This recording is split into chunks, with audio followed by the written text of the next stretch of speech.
Bonjour et bienvenue dans cette nouvelle leçon des pros de la souris. Aujourd'hui, nous allons voir toutes les nouveautés de l'iPhone 4S. Donc l'iPhone 4S est sorti le 14 octobre dernier en France. Et là, on est une semaine après, on a pris un petit peu de recul, on a vu toutes les fonctionnalités et aujourd'hui, on partagera avec vous tout ce qu'on sait sur ce petit iPhone nouvelle génération. Et on commence par l'aspect extérieur. Donc l'aspect extérieur n'a pas beaucoup changé, voire pas du tout. On est toujours dans la même configuration que l'iPhone 4. Il y a quelques grammes de différence, 2 ou 3 grammes pour le poids, sinon le design général n'a pas changé. L'emplacement des boutons, c'est exactement les mêmes qu'avant. Il y a une petite modification, celle qui a fait râler tant et tant d'utilisateurs d'iPhone 4, c'est l'antenne. Aujourd'hui, ils ont fait une modification, Apple a fait une modification sur cette antenne, et quand on tient l'appareil dans la main, avant, dans la version 4, on perdait quelques barres pour le réseau. Et bien là, même si on le tient avec la main ou dans une certaine position, on ne perd pas ces fameux barres. Ici, vous voyez bien, avant, quand on tenait l'appareil, on perdait un petit peu de signal, voire on perdait tout le signal. Alors aujourd'hui, on peut le tenir, il n'y a pas de souci, le signal n'est pas perdu, donc Apple a vérifié et corrigé sa copie. La deuxième chose, c'est le nouveau appareil photo 8 mégapixels au dos de notre appareil. Donc l'appareil photo 8 mégapixels offre des photos un peu plus belles, on va dire, un peu plus éclairées, et aussi la possibilité de faire de l'enregistrement vidéo en 1080p, c'est-à-dire de la vraie HD. Donc c'est quelque chose qui est très agréable. Enfin, l'iPhone rattrape la concurrence. Donc il y avait les téléphones avant, il y avait beaucoup de téléphones qui étaient équipés de ce genre d'appareil photo. Mais bon, là, Apple, on va dire, redresse un petit peu le niveau et rattrape le peloton. Maintenant, on va s'intéresser à l'intérieur de l'iPhone, on va dire, les composants. Et le composant majeur, c'est le processeur. Ce nouvel iPhone 4S est équipé du nouveau processeur d'Apple, le A5, celui qui équipe les iPad deuxième génération. Donc le processeur A5, c'est un processeur bicœur. Pour tous ceux qui ne savent pas ce que c'est qu'un processeur, je vous invite à revenir vers les leçons précédentes des pros de la souris pour voir un peu ce domaine-là, et puis vous trouverez les réponses à toutes vos questions. On revient à l'A5 d'Apple, donc c'est un processeur bicœur, donc Apple annonce qu'il est 2 fois plus performant et 7 fois plus rapide en termes de graphisme que l'iPhone 4. Bon, ça reste un peu relatif quand même, mais on voit bien sûr les très bonnes performances de ce processeur, de cette puce, qui est bicœur. On a un cœur qui s'occupe de tout l'aspect traditionnel des calculs, et on a le deuxième cœur qui s'occupe de la partie graphique. Donc les jeux vont être un peu plus beaux, un peu plus fluides sur ce nouveau iPhone.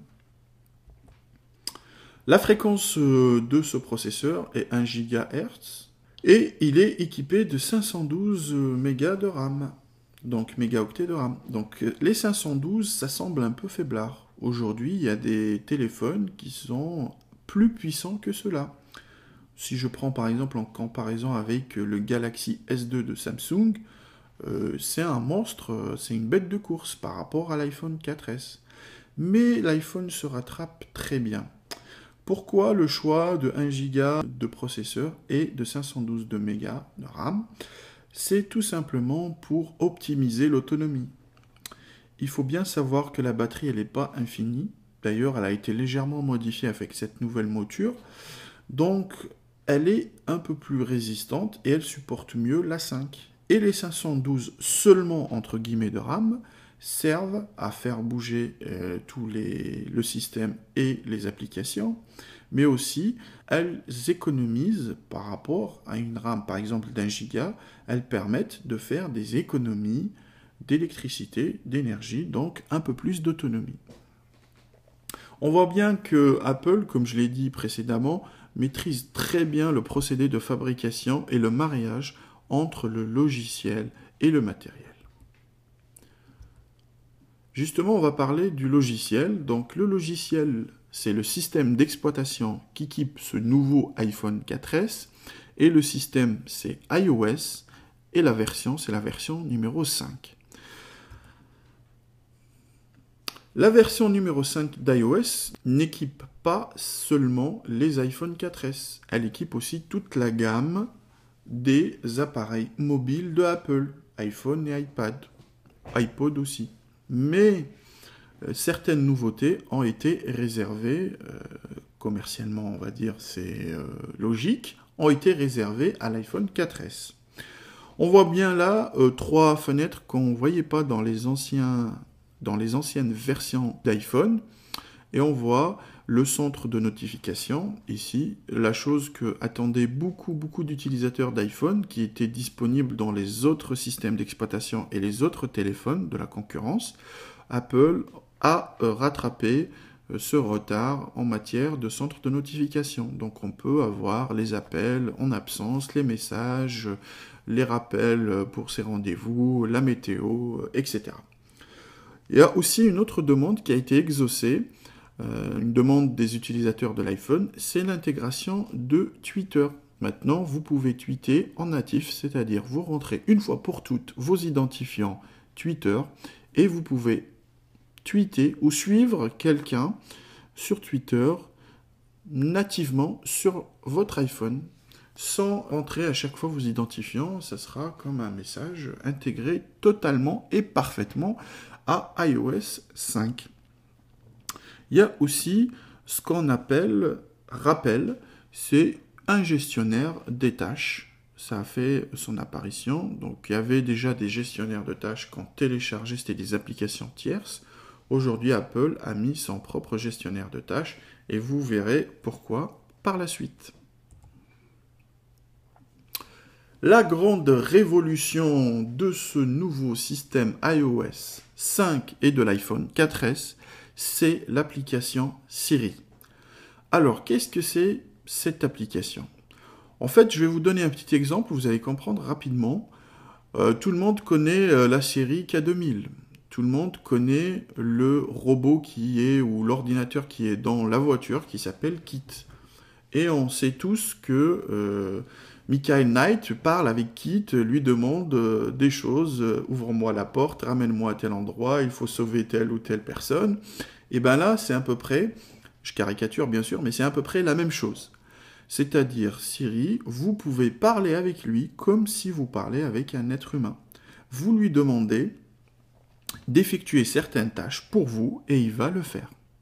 Donc vous donnez vos instructions. Ici, dans l'exemple, on lui demande de rappeler l'anniversaire. Rappelez-moi l'anniversaire de papa, le 19 mai. Et automatiquement, il va l'intégrer dans le calendrier. Vous aurez à chaque fois un rappel le 19 mai pour dire aujourd'hui c'est l'anniversaire de papa. Et ainsi de suite. On peut faire plein de choses. On peut lui dire j'ai faim, trouve-moi un restaurant à côté, par exemple. Ou on peut piloter d'autres applications. On peut aller écrire un mail ou écrire un texte ou autre chose. Donc il y a beaucoup de possibilités. Ce système en français, il est à peu près correct, mais en anglais, je ne l'ai pas testé en anglais, mais apparemment en anglais, il est vraiment bluffant. Donc en français, il est toujours en cours de perfectionnement, mais en anglais, apparemment, les gens qui l'ont testé en anglais, ils disent que c'est vraiment bluffant. Bon, ça c'est le système phare, donc là aujourd'hui, on va plus taper sur son téléphone, on va lui parler. On va lui dire, on veut un café, on veut un gâteau, ferme la porte, descends les poubelles, etc. Donc ça, apparemment, c'est l'avenir que le défunt Steve Jobs a imaginé peut-être pour nous dans quelques années.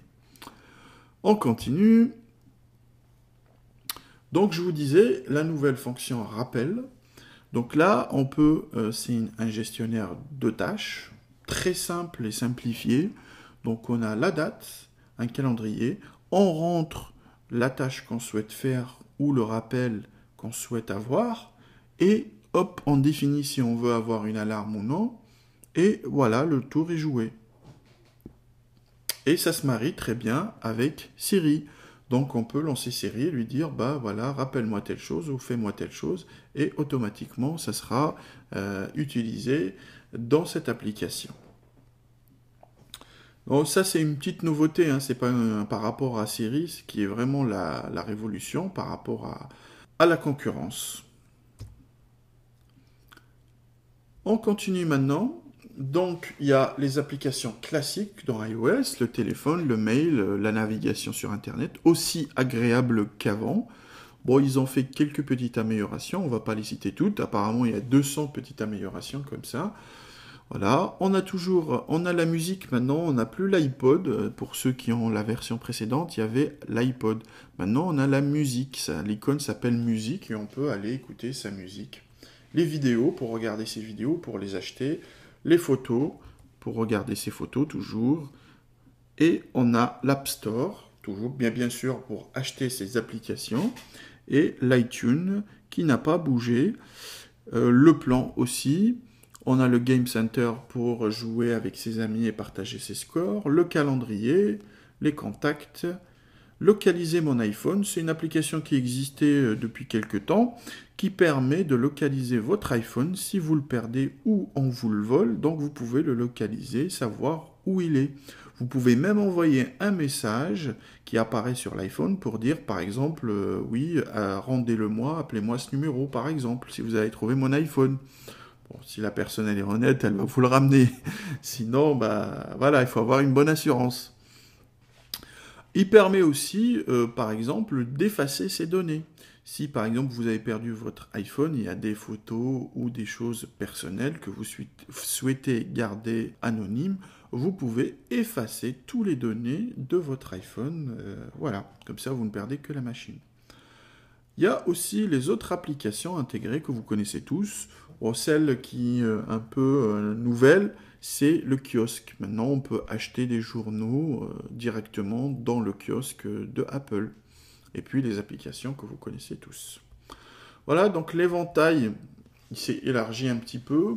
On peut filmer, enregistrer des vidéos en haute définition. Il y a rappel, il y a musique, il y a quelques icônes qui ont fait leur apparition. Mais grosso modo, vous allez trouver vos repères très rapidement.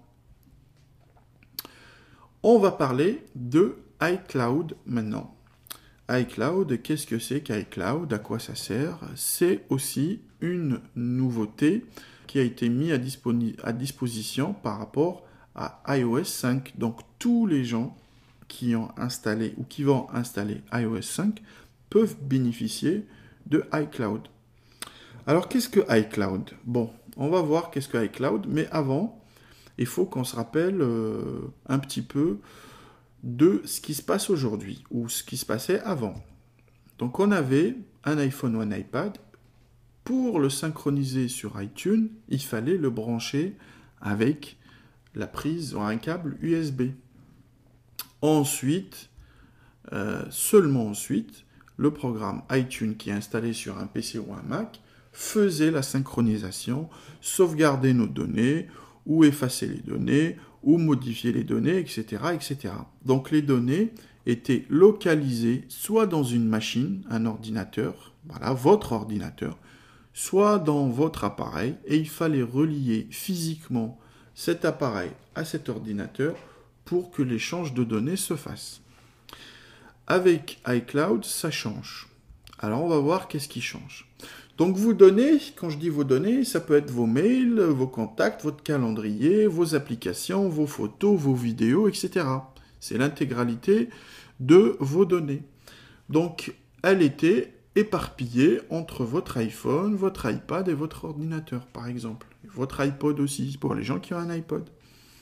Donc, pour synchroniser ces données, il fallait à chaque fois relier l'iPhone à l'ordinateur, lancer la synchronisation, ensuite relier l'iPad à l'ordinateur, lancer la synchronisation pour transférer ces données-là entre tous vos appareils. Apple a lancé ce service, iCloud.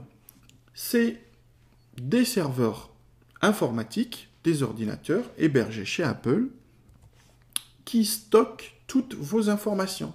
C'est-à-dire, vous pouvez choisir, bien sûr, quelle information sera stockée sur ces serveurs d'Apple. Donc, vous le faites une fois. Et une fois que ce stockage est fait, voilà, vous pouvez accéder à vos données en utilisant votre Sésame Apple, qui est votre identifiant. On a expliqué la dernière fois ce que c'était l'identifiant Apple, qu'il fallait avoir une adresse mail avec un mot de passe. Et à travers cet identifiant, vous connectez votre iPhone à ces serveurs d'Apple pour faire la synchronisation. C'est-à-dire vous n'avez plus besoin de brancher votre iPhone nulle part, soit par 3G, soit par Wi-Fi. Le plus souvent, ce sera par Wi-Fi. Il fera automatiquement sa mise à jour et ses sauvegardes et sa synchronisation avec les serveurs d'Apple. Et tous vos données qui sont stockées chez les serveurs d'Apple seront transférées sur votre iPhone et vice-versa. Du coup, automatiquement, là où il y a votre compte, la synchronisation se fait. Que ce soit sur votre iPad ou sur votre ordinateur, vous n'avez plus besoin de les brancher. Il suffit seulement d'être connecté à Internet et de rentrer l'identifiant Apple. Et une fois que vous avez rentré l'identifiant Apple sur une machine, ça y est, elle fait partie de votre espace. Voilà, donc là, vous voyez bien tout l'intérêt de ce système-là. Ce système n'est pas propre à Apple, hein. Il y a d'autres sociétés qui l'utilisent. Apple a vu qu'elle avait un peu de retard dans ce domaine-là, le domaine du cloud computing ou l'informatique dans les nuages. Je vais l'expliquer un petit peu après. Donc, a vu qu'elle avait un petit peu de retard et a rattrapé ce retard avec ce service d'iCloud. Je vous donne un exemple pour comprendre un peu mieux. On a parlé tout à l'heure de la fonction Siri, de l'application Siri. Celle où on parle avec son téléphone, on lui donne des instructions et apparemment Siri arrive à nous donner des réponses intelligentes. Alors le petit processeur entre guillemets de votre iPhone sera totalement dépassé pour calculer toute cette masse de données. Et puis la mémoire, elle sera saturée.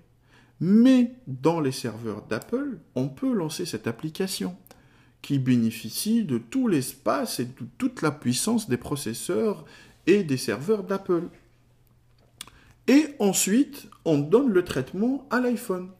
Donc l'iPhone devient juste une interface, un support, où on peut dialoguer avec Siri qui est installée dans les serveurs d'Apple. Et pour nous, c'est quasi transparent. On parle, tout passe par les ondes jusqu'à Apple. Apple fait le traitement, envoie le résultat s'affiche sur notre téléphone. Pour nous, tout s'est exécuté sur notre téléphone. Mais non, tout s'est exécuté dans les nuages. Les nuages, pourquoi on appelle ça le nuage ou le cloud? Le cloud en anglais, ça veut dire nuage ou nébuleuse. Donc, ce nuage, on ne sait pas où sont nos données, ils sont éparpillés un peu dans des serveurs abstraits. C'est pour ça qu'on appelle ça une nébuleuse. Et puis, on peut accéder à cette nébuleuse depuis n'importe où. Il suffit seulement d'avoir une connexion Internet et d'avoir le Sésame, l'identifiant Apple, qui nous permet de rentrer à notre espace et d'accéder à notre espace. Du coup, le cloud computing signifie que les données sont stockées dans des serveurs et on peut y accéder à ces données-là via des interfaces Internet ou des applications s'exécutent sur des serveurs extérieurs et on peut aller les alimenter en données et récupérer les résultats de l'extérieur, c'est-à-dire via Internet, sans que l'application ne soit installée ou ne s'exécute sur notre ordinateur. Et c'est le cloud computing. Donc le cloud, et ça, c'est le cloud computing, ou l'informatique dans les nuages. Donc l'informatique va évoluer, et ça c'est un chemin d'évolution qui semble prometteur. Donc il y a pas mal d'entreprises qui se sont lancées là-dedans, qui fournissent ce genre de service.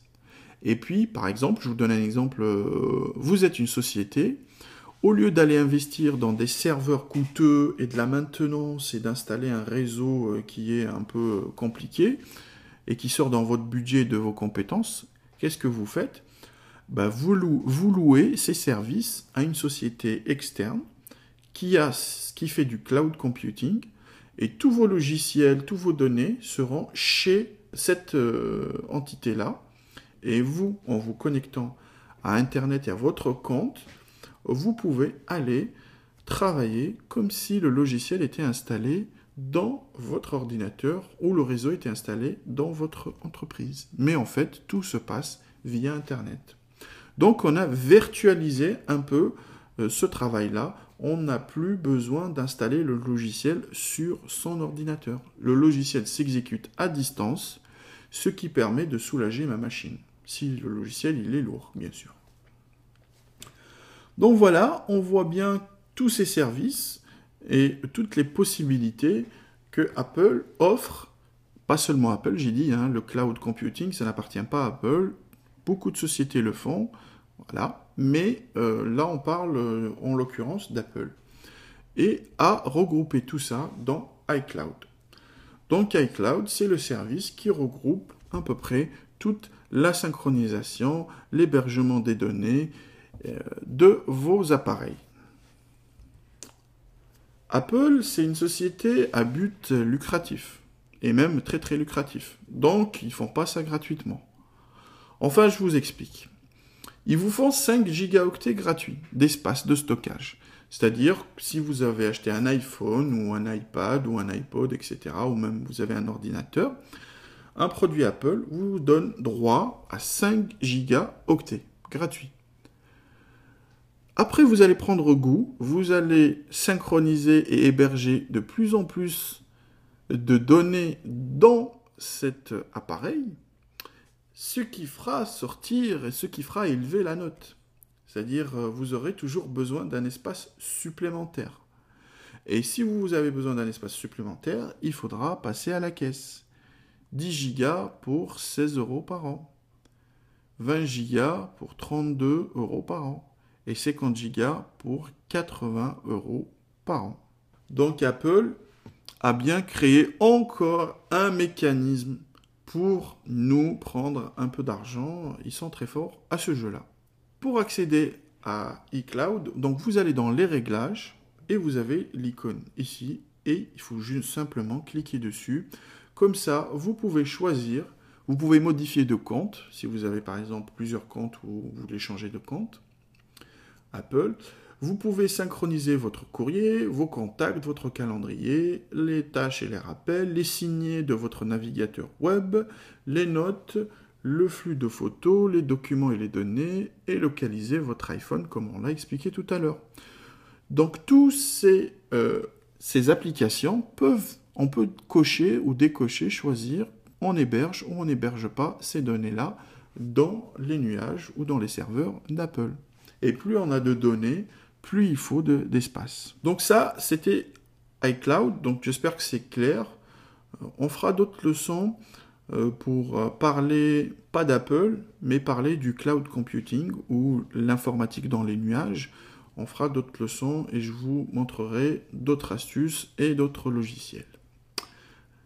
Alors on passe maintenant aux tarifs. Alors les tarifs de l'iPhone 4S, donc se sont calqués automatiquement sur les tarifs de l'iPhone 4. On a toujours 2 modèles, modèle blanc, modèle noir, et 3 versions. Version 16 Go de mémoire, version 32 gigaoctets de mémoire, et la version 64 gigaoctets de mémoire. Sans abonnement, si vous voulez les acheter sans abonnement, si vous avez les moyens, vous pouvez aller sur le site d'Apple. Et vous les achetez sans abonnement, bien sûr, ils sont déverrouillés, vous pouvez les utiliser avec n'importe quel forfait ou n'importe quelle carte SIM. Mais il faudrait quand même débourser 629 € pour la version 16 Go, 739 € pour la 32 et 849 € pour la version 64 Go. Donc ça reste quand même cher, c'est un produit cher. Avec un abonnement de 12 mois, donc j'ai fait une sorte de moyenne, c'est en général une fourchette, on va dire à peu près.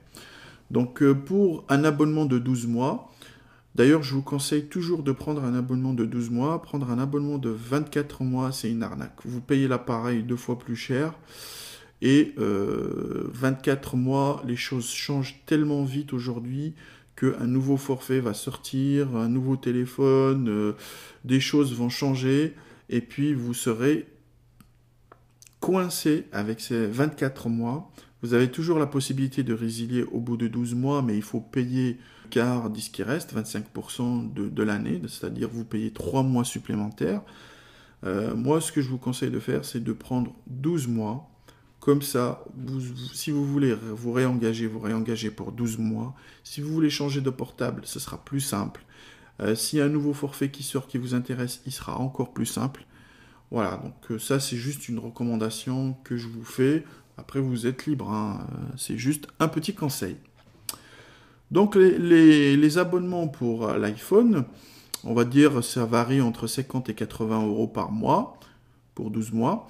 Et pour acquérir le modèle 16 Go, il faudra débourser en plus de l'abonnement mensuel 200 euros. Pour le modèle 32 Go, 300 euros environ. Pour le 64 Go, 400 euros environ. Bien sûr, c'est juste, je vous donne un ordre de grandeur. Après, il y a des promotions, il y a un peu de publicité autour de ça. Les opérateurs peuvent faire une réduction pour quelqu'un qui arrive de chez la concurrence. Donc voilà, vous regardez, vous voyez, vous pesez les pour et les contre, et vous voyez, soit vous l'achetez nu, soit vous l'achetez avec un abonnement. Donc voilà, on est arrivé au terme de cette leçon qui parle de l'iPhone 4S, où on a évoqué les nouveautés. Donc si cette leçon vous a plu, je vous invite à aller nous laisser un petit commentaire sur YouTube ou cliquer sur le bouton j'aime dans YouTube aussi. Je vous remercie et je vous dis à bientôt.